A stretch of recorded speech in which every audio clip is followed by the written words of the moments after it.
Hello and welcome to this edition of the Winds of Change. I'd like to talk to you about a sensitive subject, one that perhaps is depicted by this very painting that I'm standing in front of by Patricia Van Oostveen.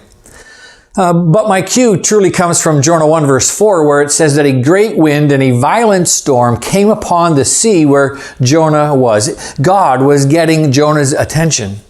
By verse 12, we discover that everybody knew that it was Jonah's fault that this storm was upon them.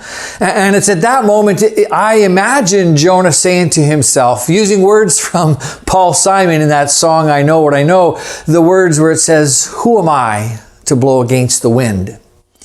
And at that moment, he asks the sailors to throw him into the sea so that the sea would become calm.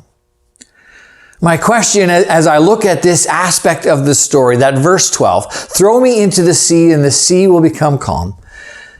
Is this Jonah becoming a savior, or is this Jonah wanting to commit suicide? A continuation of his running away from God.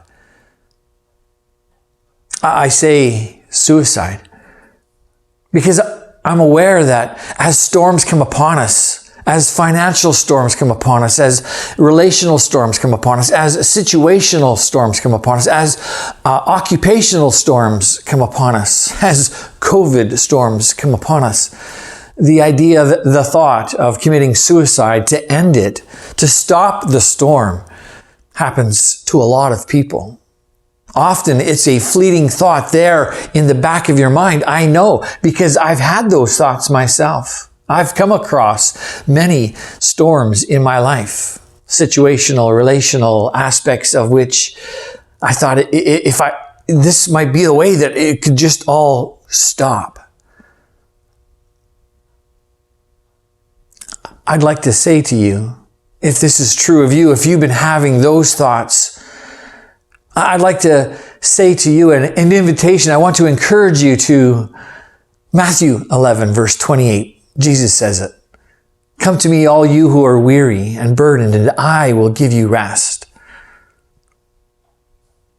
Come to me, all you who are weary and burdened, and I will give you rest. This is an invitation by Jesus to let go and let God.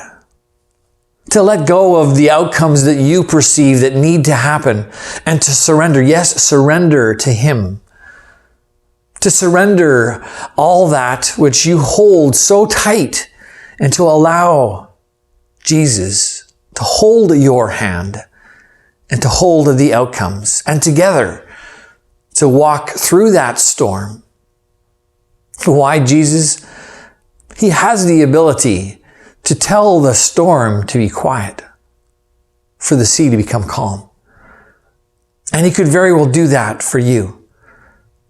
But I'm confident that He will walk with you hand in hand. So let go and let Jesus.